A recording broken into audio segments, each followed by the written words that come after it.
Einstein বলেছিলেন যে সফল সেই হতে পারে যে পাগলের মতন সারা দিন রাত কাজ করছে এবং একই কাজ বারবার করছে এবং প্রতিটা বারের কাজের থেকে নতুন নতুন কিছু সে আবিষ্কার করছে। নতুন বিষয়টা খুবই সিম্পল, যেরকম তুমি ইচ অ্যান্ড এভরিডে যেরকম কাজ করছো সেরকমভাবেই কিন্তু আজ অবধিও কাজ করে চলেছো এবং একই রেজাল্ট পাচ্ছ যেটা এতদিন অবধি তুমি পেয়ে চলেছো।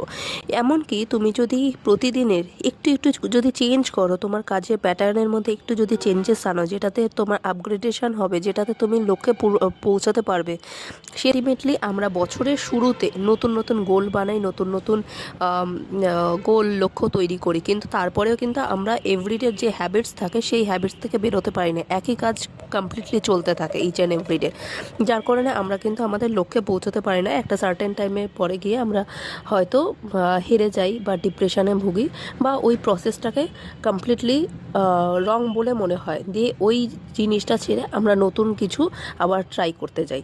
তো এটা জীবনের সবথেকে বড় ভুল। জীবনে যদি উন্নতি করতে হয় তাহলে ইচ অ্যান্ড এভরি ডে তোমরা নতুন নতুন কিছু অ্যাপ্লাই করো, একই কাজ করো, বাট তার মধ্যে যেন আপগ্রেডেশনের জন্য নতুন নতুন কাজ কিছু যেন স্টেপ অ্যাপ্লাই করা থাকে, যেটা তোমার আপগ্রেডেশন হবে, যেটাতে তুমি তোমার লক্ষ্যে পৌঁছতে পারবে। ধন্যবাদ।